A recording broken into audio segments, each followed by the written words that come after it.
From the majestic waterfalls at the Bengoh Range, we travel along the Kuching Serian Highway to look for the largest living reptile. Watch this space.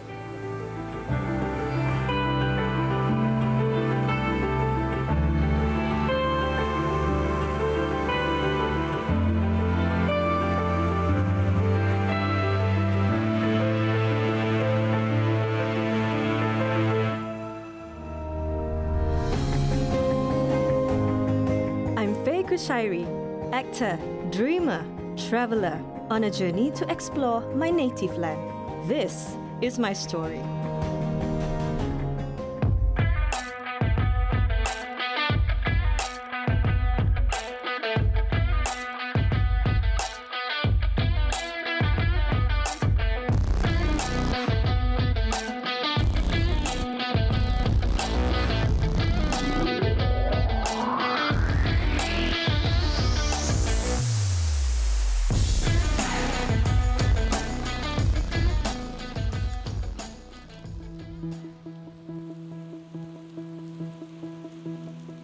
Among the many animal species in the land of the hornbills, there's probably one that you wouldn't want to risk a chance encounter with in the wild. Unless you're the crocodile hunter, the mention of its existence is enough to make you want to keep as far away as possible from the sight. Built on a 25-acre piece of land in Siburan, Jong's Crocodile Farm and Zoo is said to be the largest captive breeding crocodile farm in Malaysia. Welcome to Outback Sarawak. I'm Shairi. We are kicking off the day with an adventure of the reptilian kind. We are seeing crocodiles up close. Regarded as a living link to prehistoric reptiles, crocodiles are the largest and heaviest among cold-blooded creatures. In many parts of the world, they are hunted for their prized meat and skin. At this farm, however, they are bred in captivity and protected. From the 6 baby crocodiles that were first acquired in 1963, their numbers have multiplied to the thousands over the years, thanks to the farm's successful conservation and breeding program. This is Pak Indon. Pak Indon nama dia. Pak Indo, this is the largest you have? The oldest crocodile in our farm. Yeah, he is the grandfather of our crocodiles. I see. Yeah. So big. Yes, he is the... What's the weight? Weight, we don't know because long time we never weighed there. But this is around 16 feet. Oh, that's big. Yeah, he's a huge crocodile. Oh, it's taken there. Yeah, yeah. 1963. Yes, That was not born, but that's when you take it. Yes. Oh, that's already what size? Adult only or small. Yeah. Wow. This is another huge croc. Where is it? Oh, inside. His name is Bujang Sudin. This one is caught at the Batang Sadong, Simunjang. Also in the river, is it? Yes, in the river. Because this crocodile, he attacked like the village cow, their lembu. So the villager becomes angry and then they want to caught it. The crocodiles are kept in natural breeding ponds, which are fenced off to ensure that they can be viewed closely from a safe distance. This is also where the crocodiles mate. The farm is home to several species, including the infamous Crocodylus porosus, the saltwater man-eating crocodile. Oh, see the big one. Oh, so big. Wow, so big. Oh my God. It's swimming. It's so big. Wow. Is that the biggest here inside? Yes. This one is an alpha male. That one is fighting. I think this one is what they want to mating. Yes.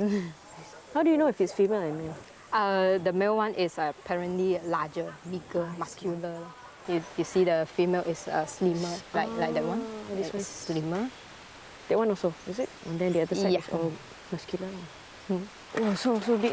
Oh, it's a female, smaller. Yeah, that's the male. The male is sunbathing. You can sit here. Yeah, so lucky you can see this one. Sometimes it's inside the water. Yeah? Yeah. I think he's welcoming us. Yeah. This is saltwater crocodile. Salt water? Yes, saltwater Means it's crocodile. go to the sea. Yes, it can go to the like Muara Sungai. Yeah. This one, the ones that we see also in Similaja, Wintulu. They have salt water yes, also. Yes, see. Yeah. At 11 a.m. and 3 p.m. daily, you'll see a crowd gathered in front of the crocodile enclosure. This is where the crocodile feeding demonstration takes place. Watching crocodiles lunge out of the water to grab food hanging from the feeding line is quite a sight. Look at that big guy. Wow, he missed. Still, I wouldn't want to get caught in between those fangs. That would be scary. Yes, got it. If only you could hear that. What a mighty bite.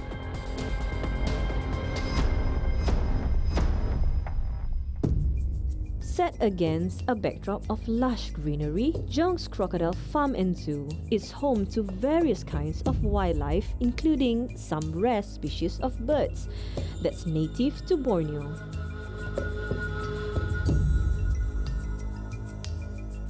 The freshwater pond is another must-see. There are more than 15 species of fish here, including the arapaima, which is known as one of the largest freshwater fish in the world.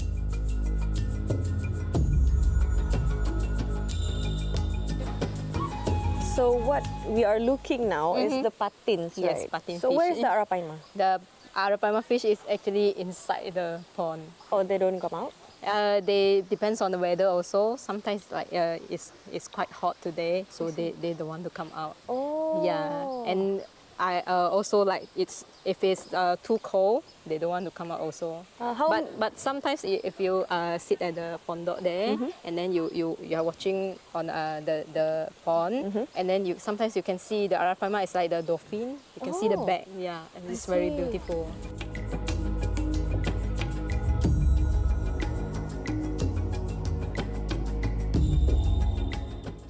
Apart from the crocodiles, the other big attraction here are the arapaimas in the huge freshwater pond. They look like gentle giants of the Amazon. Too bad that the arapaimas did not come out to play. Guess I'll have to catch them another day. Stay tuned for more after the break.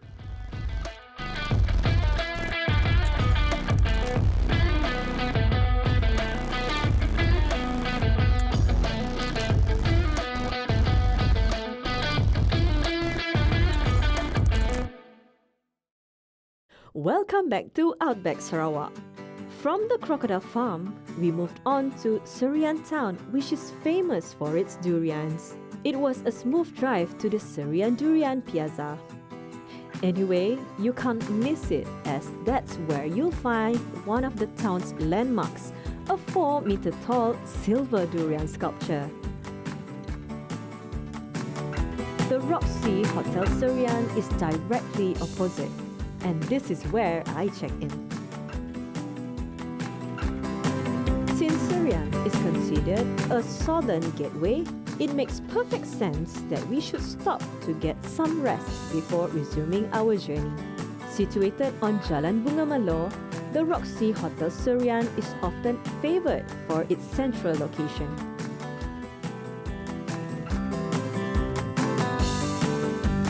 Living up to the town's reputation, you'll notice a lot of durian pride in here as displayed in its decor right up to the name of its ballroom.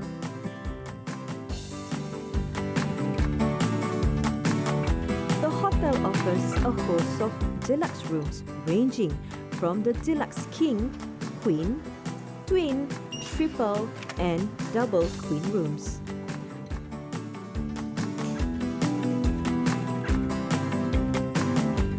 After a day out in the sun, this is just what I need: fresh linen and a comfy bed.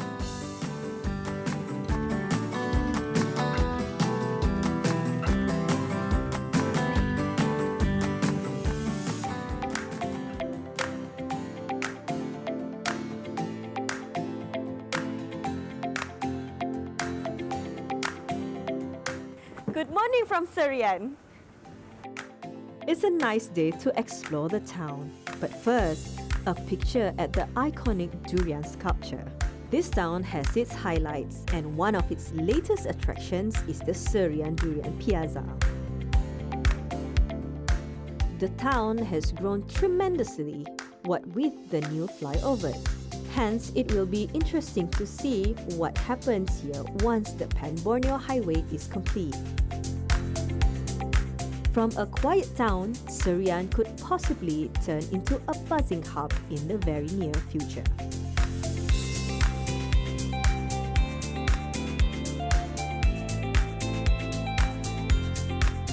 A visit to Serian calls for a stop at the wet market. It's reputedly one of the best in Sarawak. Everything you see at the Serian wet market is as fresh as can be. No wonder it's a crowd favorite. From all kinds of fish and seafood to shrimps, clams and cockles, even live to dried ones, this is where you'll be spoiled for choice. And since this is Serian, let's not forget the durians. Smells heavenly. Plus, the people are nice and friendly. How could you possibly live without buying anything?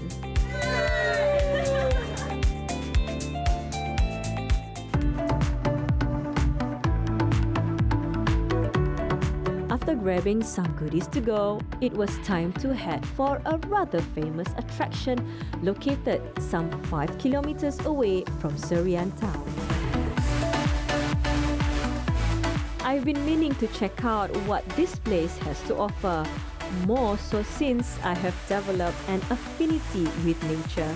Hiking trails and waterfalls are now my kind of thing. Our next stop is Ranchan Recreational Park. It is a popular venue amongst locals and weekenders who are looking for a place to chill amid natural surroundings. I can certainly see what the attraction is. Surrounded by the rainforest, this is where you'll get the feeling of being in a nature park without having to trek deep into the jungle. This trail is good for my exercise. I need that walk anyway. Let's see where this path leads us. There's interesting flora and fauna with enough variety for still macro shots or nature vlogs. It's a relatively easy hike since there are steps, bridges and walkways. It's also a great way to get a dose of cardio in.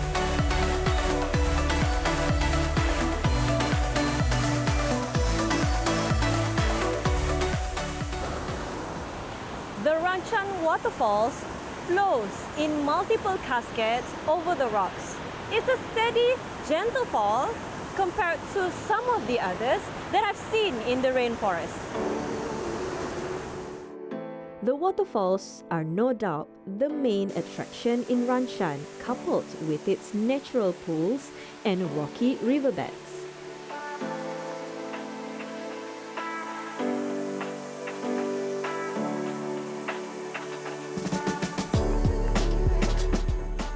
Let's hike to the next waterfalls.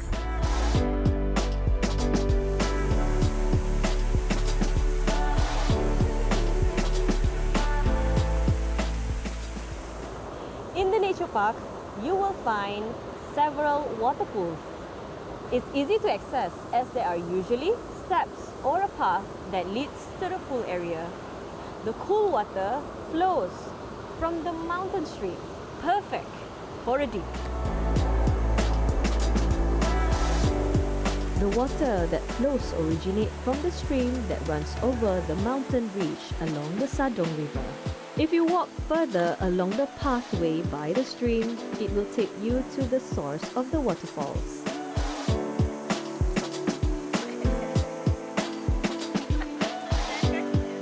From what appears to be a water reservoir in a small dam, the water cascades through the opening, forming a curtain hall. It's a lovely place for a picnic for sure. And that's exactly what this place is famous for. Good thing I bought some goodies at the market earlier. Gradually, I found myself getting lost in my own thoughts. Nature can have that effect on you. We're taking a break. We will be right back. Don't go away.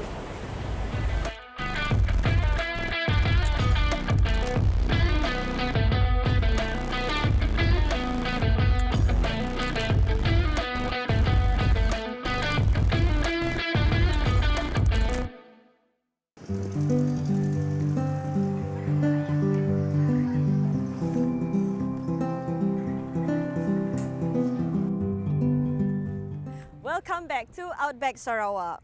It was just as well that we fueled our tummies. From the Ranchan Recreational Park, we are now at Kampong Gedong, an area that's famous for the Sarawak songket.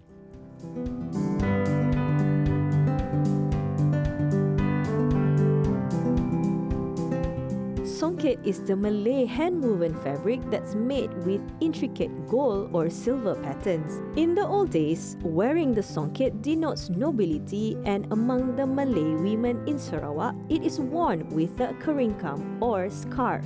Songket weaving was once a common practice among the Malay women along the Sarawak coast.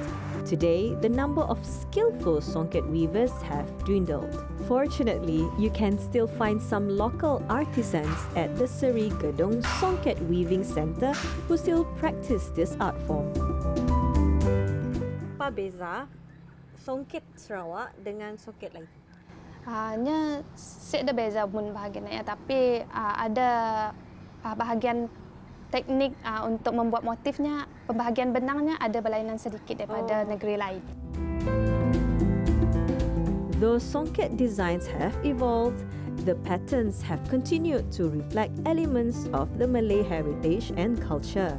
For example, motifs like the popular pucuk rebong or bamboo shoot was adopted from the plant and symbolizes strength and resilience, whereas the tampuk manggis was adopted from the mangosteen fruit for its artistic element. Motifnya ada yang kami orang ambil daripada kain lamak marit. Memang ada motif yang dari Sarawak pun lah. Tapi kebanyakan motif-motif satu Malaysia memang sama, tapi ada certain motifnya diambil daripada kain Sarawak lamak marit. Macam contohnya pucuk paku, memang daripada songket lamak marit lah.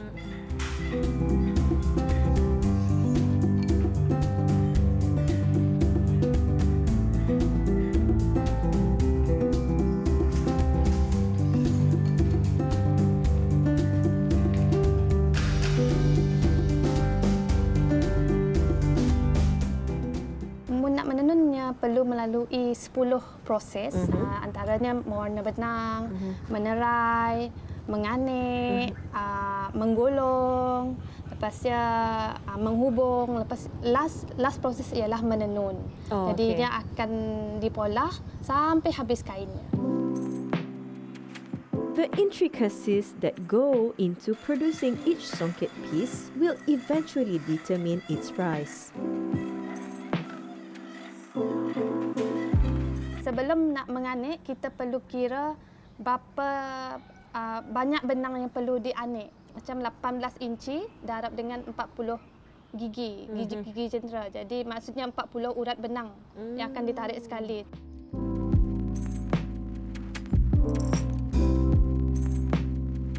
Boleh jual dua.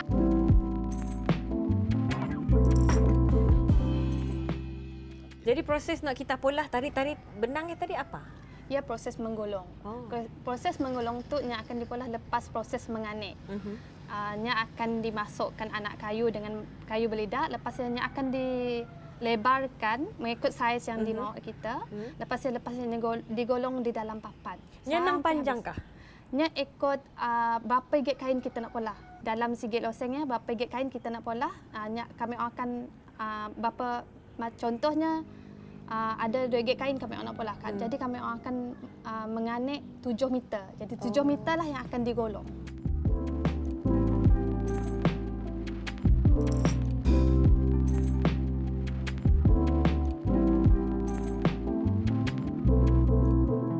Songket Sarawak, kebanyakannya kepala kainnya besar.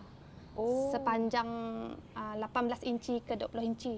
Jadi proses menyongketnya pun ambil masa lama. Kadang-kadang sampai seminggu, 2 minggu nyongket, barunya teruskan menenunnya lagi. Sehelai kain berapa meter dan berapa lama awak siapkan? Kain yang selalu ditempas itu kain sampin, 2,5 meter. Jadi nak maulah sikit sampinnya depends kepada coraknya juga. Sekali dengan proses dari awal sampai akhir 2 bulan. Ia pun sebab simple, tapi proses depannya pun dah ambil masa. I'm awed by the passion and dedication displayed by the new generation of songket weavers within this community. It's an art and cultural heritage that must be preserved at all costs. My journey has been filled with learning about crocodiles, durians, waterfalls, and songket, among others. These activities are poles apart and thus had provided different experiences. But it shows that knowledge can be gained from anyone and anywhere. As for me, I've learned to cherish every moment in life as these experiences have made me strive to become a better person. So, live life to the fullest and don't be afraid to try something out of the ordinary. One can never run out of things to learn.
See you again, same time next week on Outback Sarawak.